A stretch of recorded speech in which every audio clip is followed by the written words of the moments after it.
રાજ્યપાલ આચાર્ય દેવવ્રતની અધ્યક્ષતામાં જામનગરમાં આવેલ ગુજરાત આયુર્વેદ વિશ્વવિદ્યાલયના 29મા દીક્ષાંત સમારોહનું આયોજન કરવામાં આવ્યું છે। તેમાં ઉપસ્થિત રહેવા માટે જામનગર આવી પહોંચેલા રાજ્યપાલનું આગમન થતા એરપોર્ટ પર સ્થાનિક મહાનુભાવો દ્વારા તેઓનું સ્વાગત કરવામાં આવ્યું હતું। તેમના સ્વાગતમાં જિલ્લા collector Ketan Thakkar, municipal commissioner DN Modi, જિલ્લા વિકાસ અધિકારી વિકલ્પ ભારદ્વાજ, જિલ્લા પોલીસ વડા પ્રેમસુખ ડેલુ અને એરપોર્ટ ઓથોરિટીના ડિરેક્ટર ડીકે સિંઘ ઉપસ્થિત રહ્યા હતા। રાજ્યપાલની ઉપસ્થિતિમાં રાજમાતા ગુલાબ કુંવરબા સભાગૃહ ખાતે ગુજરાત આયુર્વેદ યુનિવર્સિટીનો 29મો પદવીદાન સમારોહ યોજાયો હતો, જેમાં ડિપ્લોમાથી માંડીને પીએચડી સુધીના કુલ 1841 વિદ્યાર્થીઓ તેમજ 2 વિશેષ વ્યક્તિત્વને ડોક્ટરેટ ઓફ લિટરેચર આયુર્વેદની ઉપાધિ એનાયત કરવામાં આવી હતી। સાથે જ ઉપસ્થિત મહાનુભાવોના હસ્તે અભ્યાસમાં ઉચ્ચ ગુણાંક પ્રાપ્ત કરનાર વિદ્યાર્થીઓને સુવર્ણ અને રજત મેડલ પણ એનાયત કરવામાં આવ્યા હતા। પદવી પ્રાપ્ત કરેલ વિદ્યાર્થીઓને શીખ આપતા રાજ્યપાલે આયુર્વેદ સંબંધે વિશેષ પ્રવચન આપ્યું હતું।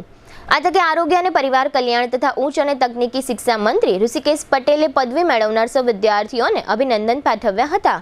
આ કાર્યક્રમમાં સાંસદ પૂનમબેન માડમ, ધારાસભ્યો દિવેશભાઈ અકબરી, રીવાબા જાડેજા, મેયર વિનોદભાઈ ખીમસુરિયા, જિલ્લા પંચાયતના પ્રમુખ મેબેન ગડચર, આયુષ નિયામક Vaidya Jayesh Parmar, collector Ketan Thakkar, commissioner DN Modi, જિલ્લા વિકાસ અધિકારી વિકલ્પ ભારદ્વાજ, પોલીસ વડા પ્રેમસુખ ડેલુ, યુનિવર્સિટીના કુલપતિ વૈદ્ય નરેશભાઈ જૈન, કુલસચિવ ડોક્ટર અશોક ચાવડા, ભક્ત કવિ નરસિંહ મહેતા, યુનિવર્સિટીના કુલસચિવ મયંક સોની, આઈટીઆરએના નિયામક તનુજા નેસરી, સિનિયર પ્રોફેસર અનુપ ઇન્દોરિયા, અગ્રણીઓ, પ્રોફેસરો તેમજ મોટી સંખ્યામાં પદવી મેળવનાર વિદ્યાર્થીઓ ઉપસ્થિત રહ્યા હતા।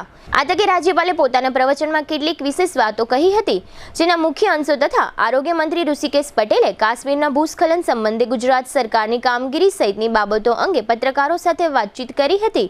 તેમજ આ તકે સાંસદ પૂનમબેન માડમે પણ કેટલીક વિગતો આપી હતી। તેના મુખ્ય અંશો પ્રસ્તુત છે।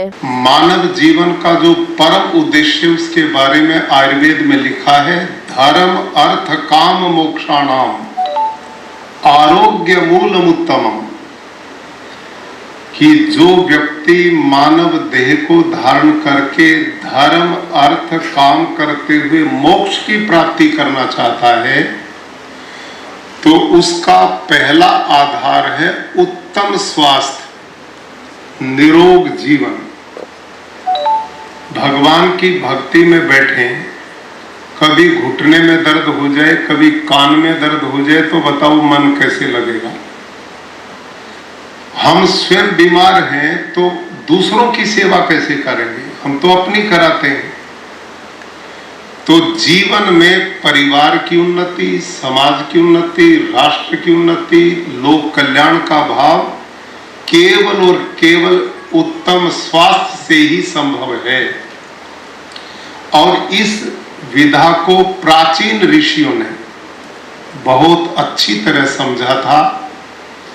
हमारे यहाँ ऋग्वेद, यजुर्वेद, सामवेद, अथर्ववेद, इनको ईश्वरीय ज्ञान माना जाता है। उन्हीं का उपवेद आयुर्वेद है। आप सभी जो आयुर्वेद पढ़ा है और पढ़ाते हैं, कोई भी वनस्पति के बारे में आप पढ़ाते हैं, उसके क्या गुण धर्म हैं, हजारों वर्ष पहले जो आयुर्वेद के ऋषि लिख करके चले गए, आज उस वनस्पति को लेबोरेटरी में ले जाओ, एक भी गुण धर्म ना ज्यादा बता सकते ना कम बता सकते। बताओ वो रिसर्च करता थे कि नहीं थे?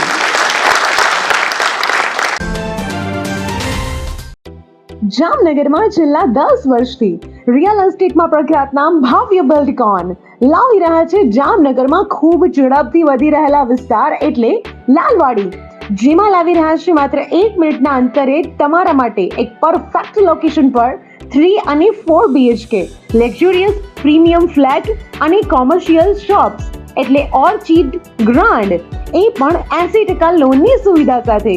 तो चलो बात करिए ऑर्चिड ग्रांड विशेषताओं और सुविधाओं।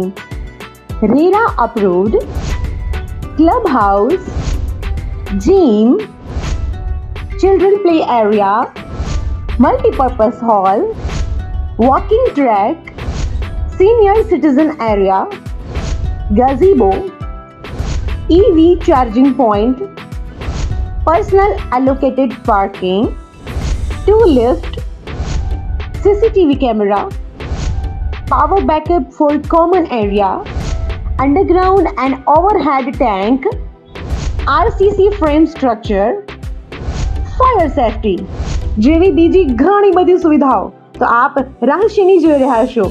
અત્યારે જ સ્ક્રીન પર આપેલા નંબર પર કોલ કરો કે પછી સાઇટ મુલાકાત લો. અમારું એડ્રેસ છે orchid grand near income tax office beside ત્રી મંદિર, લાલવાડી મેઇન રોડ, જામનગર. ભૂસ્ખલન થયું, એ ભૂસ્ખલનના કારણે આપણા ગુજરાતીઓ ફસાયા છે એવા સમાચાર મળતાની સાથે આદરણીય ભૂપેન્દ્રભાઈ અને ગૃહ વિભાગમાં માનનીય હર્ષભાઈ બંને હરકતમાં આવ્યા અને તરત જ જેવા સમાચાર મળ્યા એની સાથે જ જમ્મુ સરકાર, રાજ્ય સરકાર સાથે અને જે વિસ્તાર બનાવ બન્યો એ વિસ્તારની અંદર એસપી અને કલેક્ટર કચેરીનો સંપર્ક સાધી આ તમામે તમામ ગુજરાતીઓને બચાવી લેવા આવ્યા છે. એમને રહેવાની વ્યવસ્થા, જમવાની વ્યવસ્થા અને હવે એમને શિફ્ટિંગ કરીને ગુજરાત લાવવાની વ્યવસ્થા ચોક્કસ કરી દઈશું. આપને પણ ખબર છે કે આયુર્વેદ યુનિવર્સિટીમાં આયુર્વેદમાં જે લોકોએ અભ્યાસ કર્યો હોય એ તમામ લોકોને અહીંયા વૈદ્યની ડિગ્રી અને એમનો પોતાનો અભ્યાસ પૂરો કર્યા પછી આગામી સમયમાં આયુર્વેદનું જ્યારે મહત્વ દેશ અને વિદેશમાં આદરણીય પ્રધાનમંત્રી મોદી સાહેબ પણ યોગ અને આયુર્વેદને વિશેષ મહત્વ આપી ડેઇલી રૂટીનની અંદર, ડેઇલી લાઈફની અંદર આયુર્વેદનું મહત્વ પ્રસ્થાપિત કરવાનો જે પ્રયત્ન થયો છે એને વર્લ્ડ વાઇડ પ્રતિસાદ પણ મળ્યો છે. અહીંયા જ આપણું GMTCનું જે સેન્ટર બની રહ્યું છે, WHO પણ 1000 કરોડ રૂપિયા આપણને આપ્યા છે અને દુનિયાભરની તમામ પ્રાકૃતિક ચિકિત્સાઓ જ્યારે એલોપેથીનો પ્રચાર પ્રસાર નહોતો થયો અથવા તો એની શરૂઆત નહોતી થઈ ત્યારે દરેક દેશ પોતાના ત્યાં પ્રાકૃતિક ચિકિત્સાની ત્યાં શરૂઆત થઈ ચૂકી હતી. એવી જ રીતે ભારતની અંદર જે પ્રાકૃતિક ચિકિત્સા સમગ્ર દુનિયામાં સૌથી પ્રાચીન એવી આ ઔષધ વિદ્યા એ આપણા વૈદ્યો દ્વારા અનેક રીતે લોકો ઉપયોગી થઈ હતી અને ભૂતકાળની અંદર પણ કેટલાય આપણા સાહિત્યમાં એના ઉલ્લેખો પણ જોવા મળે છે. સંજીવનીની વાત એ આપણી ખૂબ જૂની અને લોકભોગ્ય છે. હનુમાનજી આખો પર્વત લઈ આવ્યા અને સંજીવની આપી અને લક્ષ્મણને મૂર્છિત અવસ્થામાંથી સભાન કર્યા. એવા અનેક વિષયો સાથે જ્યારે આયુર્વેદ પ્રચલિત હતું પરંતુ એલોપેથીના પ્રચાર પ્રસાર પછી ક્યાંક ને ક્યાંક એની મહત્તા ઓછી થઈ એવું સમાજને પ્રતીત થયું. પરંતુ આની જે ડેપ્થ છે, આનું જે નોલેજ છે એ પ્રાચીન કાળથી જે ચાલુ આવ્યું છે એનો ઉજાગર કરવા માટેનો પ્રયત્ન જે થયો આજે આપણને ખૂબ આનંદનો વિષય છે કે હવે આયુર્વેદને આવતા સમયની અંદર લોકો સુધી લોકભોગ્ય બને અને એમાં પણ ક્રોનિક ડિસીઝમાં એ ખૂબ ઉપયોગી થાય એવું છે. જીરિયાટ્રિક કેર છે કે પીડિયા કેર છે કે ડિલિવરી વખતે માતા જ્યારે સગર્ભા હોય ત્યારથી લઈ અને બાળકનો જન્મ થાય ત્યાં સુધી આ બધી જ પ્રકારની જે સેવાઓ છે એ સેવાઓમાં આયુર્વેદનું મહત્તમ પ્રદાન થાય એ બાબતમાં આપણે પણ વિચારી રહ્યા છીએ અને ગુજરાત સરકાર દ્વારા એનો મહત્તમ પ્રચાર પ્રસાર અને એ બાબતનું જ્ઞાન વધુમાં વધુ અને સારવારનો લાભ લોકો લે એના માટેના પ્રયત્ન થઈ રહ્યા છે. આયુષ મેળા પણ કરીએ છીએ. હેલ્થ ને વેલનેસ સેન્ટરમાં આપણે આયુર્વેદાચાર્યની પણ નિમણૂક કરીએ છીએ. યોગનું મહત્વ અને યોગ પણ ત્યાં આપણે શીખવાડી શકીએ એ પ્રકારની અને ખાસ કરી NCDના રોગમાં પણ આનો ખૂબ મોટો મહત્વનો ફાળો છે. આજે રાજ્યપાલ શ્રી આદરણીય મહામહિમ શ્રી આચાર્ય દેવવ્રતજીના અધ્યક્ષસ્થાનપણા હેઠળ તમામે તમામ વિદ્યાર્થીઓના આજે ડિગ્રીઓ એનાયત કરવામાં આવશે. કેટલાક લોકો PG કરશે, કેટલાક લોકો સીધા પ્રેક્ટિસમાં પણ જશે. પરંતુ મારે જે અહીંયાથી ગ્રેજ્યુએશન લઈ અને બહાર નીકળતા વિદ્યાર્થીઓ છે એમને એક જ સંદેશો છે, તમે તમારા જ્ઞાન, તમારા કૌશલ્ય ઉપર વિશ્વાસ રાખજો. ગમે તેવા કદાચ વેઇટિંગ પીરિયડ હોઈ શકે પરંતુ તમે તમારા પોતાના જ્ઞાન ઉપર જો વિશ્વાસ હશે તો મેળવેલું જ્ઞાન એ લોકો સુધી પહોંચાડવા માટેની જહેમત તમે જો ઉપાડશો અને તમે પોતે વિશ્વાસ રાખશો તો જ લોકો એના ઉપર વિશ્વાસ. પદવી ગ્રહણ કાર્યક્રમના માધ્યમથી બધાને ડિગ્રી એનાયત કરવામાં આવી. એમાં મહામહિમ રાજ્યપાલ આચાર્ય દેવવ્રતજી ઉપસ્થિત રહ્યા. સાથે સાથે આપણા આરોગ્ય મંત્રી શ્રી ઋષિકેશભાઈ પટેલજી પણ ઉપસ્થિત રહ્યા અને સમગ્ર આયુર્વેદ યુનિવર્સિટીનો આખો પરિવાર એમાં VC થી લઈ રજિસ્ટ્રારથી લઈ અને અન્ય સર્વે બધા ફેકલ્ટી હેડ્સ, બધા જ આયુર્વેદાચાર્ય, વિદ્યાર્થીઓની સાથે એમના પરિવારજનોની ઉપસ્થિતિમાં ખૂબ જ ગરિમામય આ કાર્યક્રમ રહ્યો, જેમાં 2 મહાનુભાવો ડિલીટની ઉપાધિ પણ અહીંયા આપણી આ યુનિવર્સિટી દ્વારા આપવામાં આવી.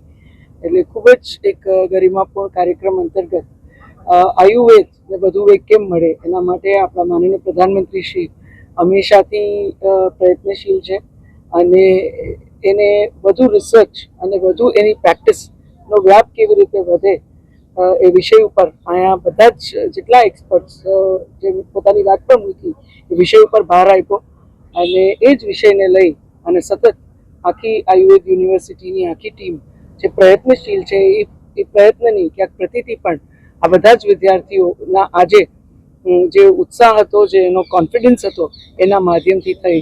ત્યારે હું આ તમામ વિદ્યાર્થીઓને ખૂબ ખૂબ અભિનંદન પાઠવું છું અને આપણી આ પૌરાણિક ચિકિત્સા પદ્ધતિને એમના દ્વારા વધુ વેગ મળે એવી શુભકામનાઓ